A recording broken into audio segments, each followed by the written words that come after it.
So if you read the title, you might know by now that this video will be talking about the partnership between Patagonia and GORE-TEX. But before we get into that, I thought it'd be helpful to kind of go over an overview of what this video is actually pertaining to. And that would be none other than PFCs. So PFCs, if you didn't know, stands for perfluorinated compounds. They're essential compounds for building DWRs and waterproofing. Things that have either a traditional layered laminate construction like GORE-TEX fabric, where you have the outer fabric and the membrane and then the liner, or for DWRs. So the thing that's the problem with DWRs and stuff that uses PFCs is that these compounds can actually last up to thousands of years. So they don't break down quickly. It's the same thing like with styrofoam. Styrofoam is kind of a big deal because it doesn't break down quickly and it kind of can stay in the environment for a long time, way, way past our lifetimes. So that can kind of be an issue. Now, what you may not realize is that there's actually a lot of uses for PFCs in the industry. The main one is clothing, but even something along the lines of shoes and boots that have a GORE-TEX membrane has PFCs in it. And something that you might even think about is rope. Rope will also have PFCs as well, just due to having a dry treatment. That dry treatment is a lot of times due to a PFC coating. So PFCs, they're around. And that can kind of be a bigger issue. When you start looking at the bigger issue of how many years manufacturers have been producing these things, it can kind of start to make a bigger picture. For reference, GORE-TEX has been making high-performing pieces of clothing or fabrics, more or less, that use PFCs to their full advantage to have the maximum amount of protection, the maximum amount of waterproofness, and still have really good breathability. They've been at this for 40 years. So when you kind of do that and you kind of take that in, yeah, it's more apparent that there is now a lot of waste that has PFCs in it. So PFCs, not a great thing. So not only can they last a long time, but they've been kind of linked up to some further problems with interactions with people.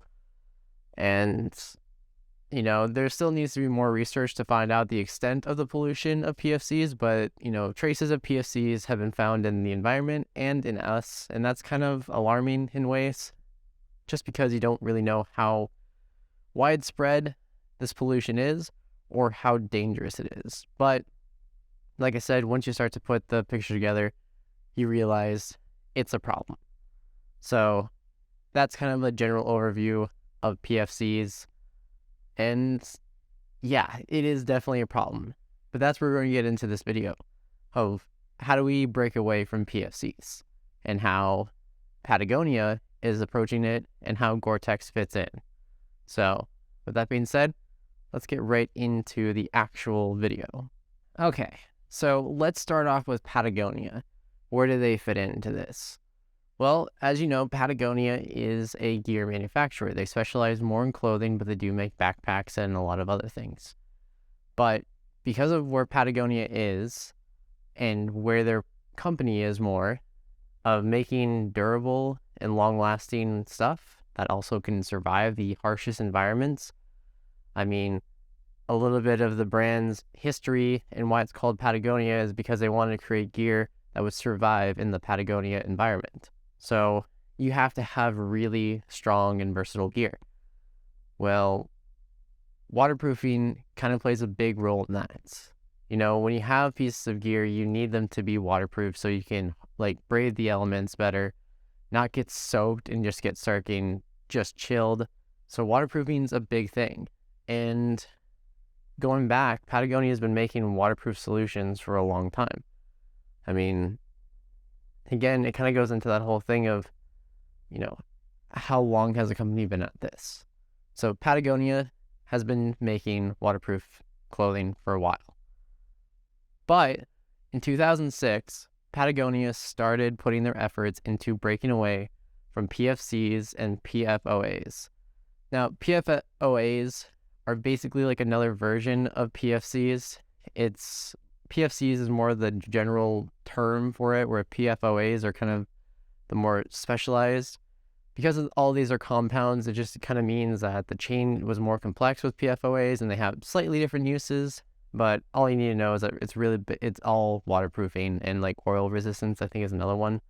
So in 2006, Patagonia wanted to start putting efforts to break away. So 2006, we're in 2023 right now.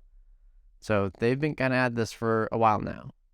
But even though they've been at this since 2006, they really actually didn't start catching a stride till 2015.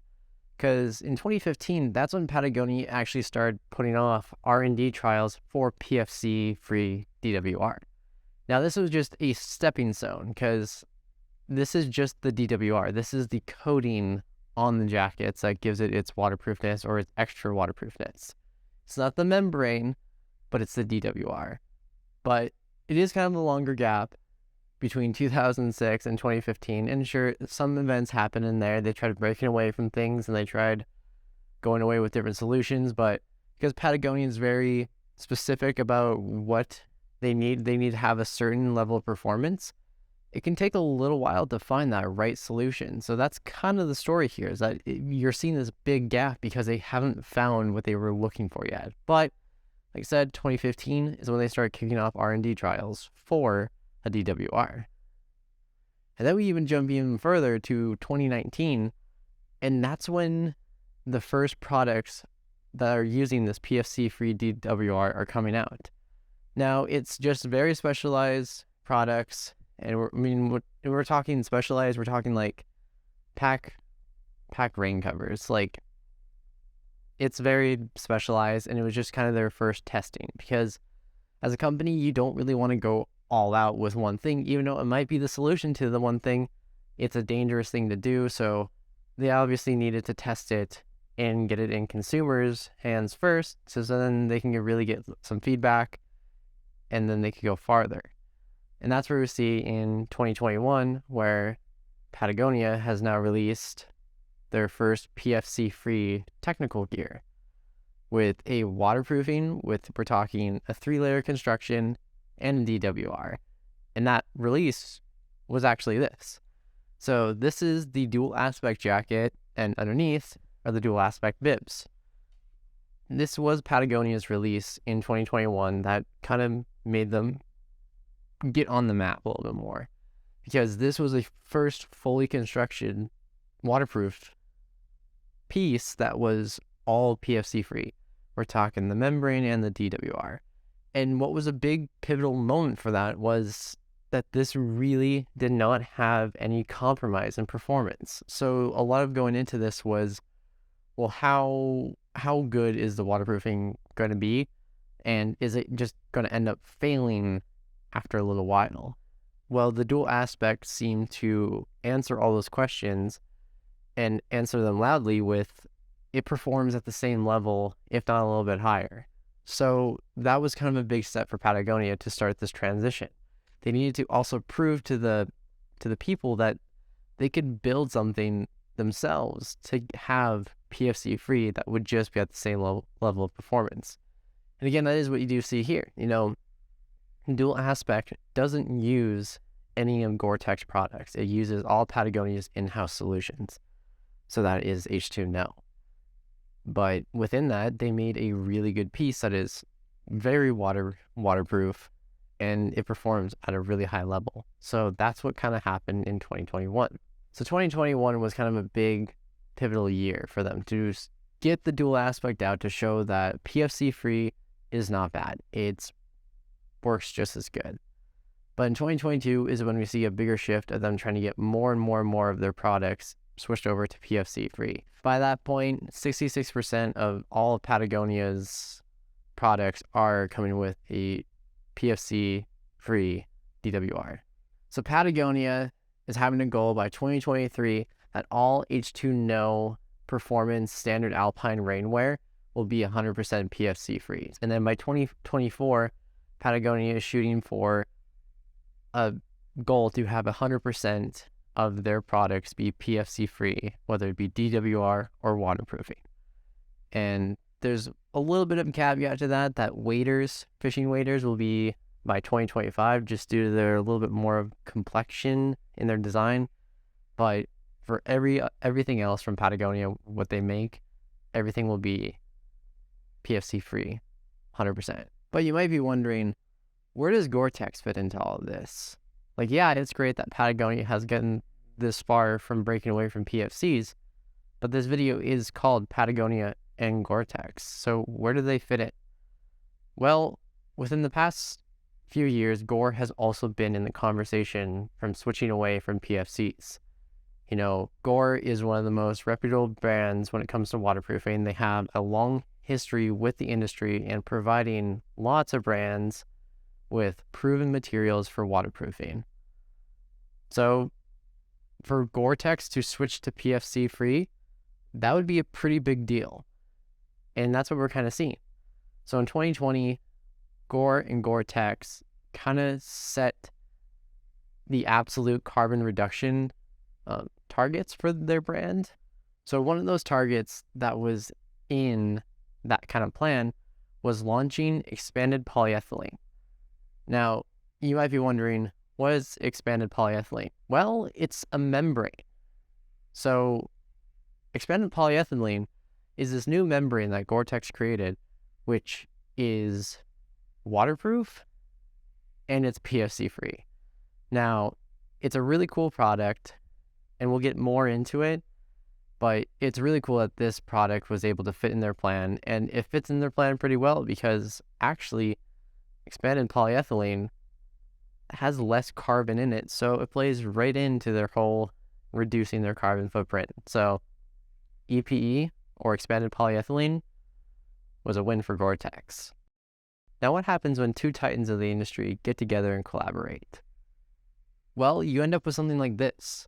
This is the Alpine Suit from Patagonia, and it's a perfect example of what a collaboration between GORE-TEX and Patagonia looks like. So this suit is a one-piece suit meant specifically for alpine climbing, and its main catch is all made out of GORE-TEX EPE, and thus makes it 100% PFC-free. This highly technical garment, which is all waterproofing, is 100% PFC-free, and that's awesome. So what GORE-TEX and Patagonia have been able to do is actually make this and a few other products in their line.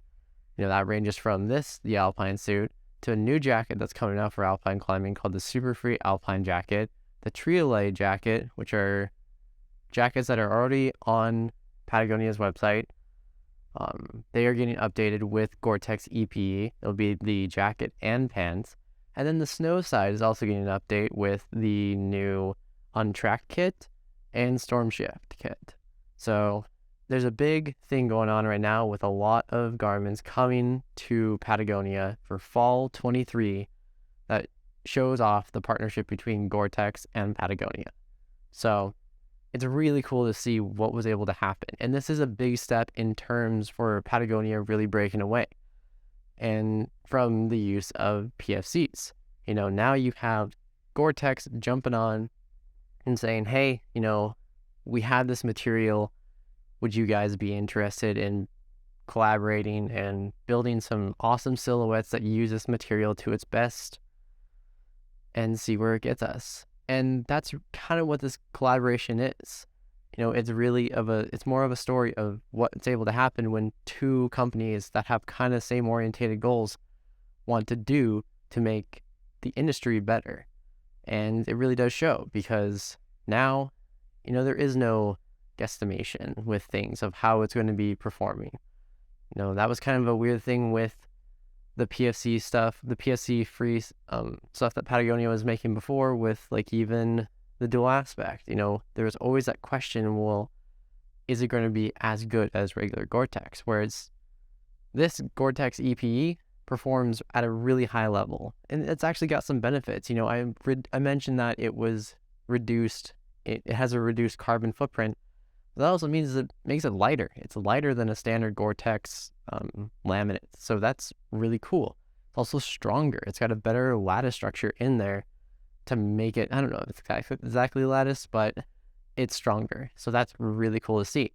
And with this, with what Patagonia is doing with them, the face fabric on this and the liner in this are 100% recycled. So, it's a great thing of what they're able to do.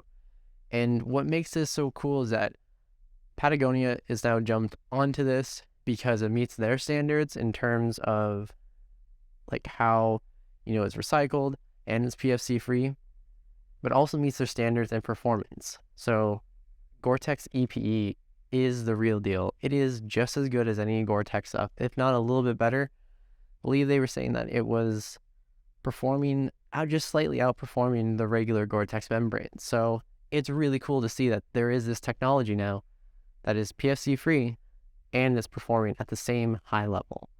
So it's really awesome to see that. Now, you might be wondering, how do I have my hands on this? And you might have seen it in a video or two, not of actually reviewing it. That'll come later, but it's just been in the background. So I was lucky enough to actually get an invite to go to the Patagonia and GORE-TEX event. They held it down in Bozeman. I got an invite, and I'm super thankful for it. I got to meet some really cool people, and it was awesome being able to climb in this suit and actually get a feel for how it is.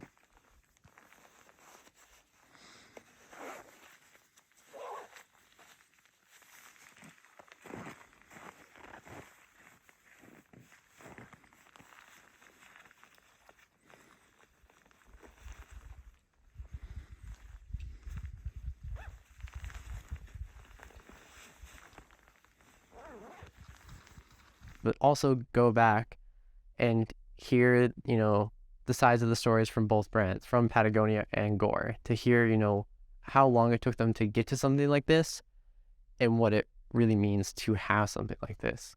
So just want to say thank you guys for inviting me to that event. I really appreciate it. And you guys create a really great product. The Alpine Suit review will come later. But as it performs right now, I have spent about like a month or two with it, and I practically lived in this thing, and I loved it. So it's definitely, be on the lookout for fall 23 when this drops. So that's kind of like a basic overview of, the partnership between Patagonia and GORE-TEX. It's a really cool thing that they were able to do to get to this PFC-free solution. And, to kind of conclude this video, I thought I'd just leave it at a statement, and a statement that Patagonia made talking about PFC free. I think it really speaks to what the goal's intentions are. So with that being said, I'll leave you guys with this. With no set industry-wide goal to eliminate the use of these chemistries, we see this as an opportunity to inspire others.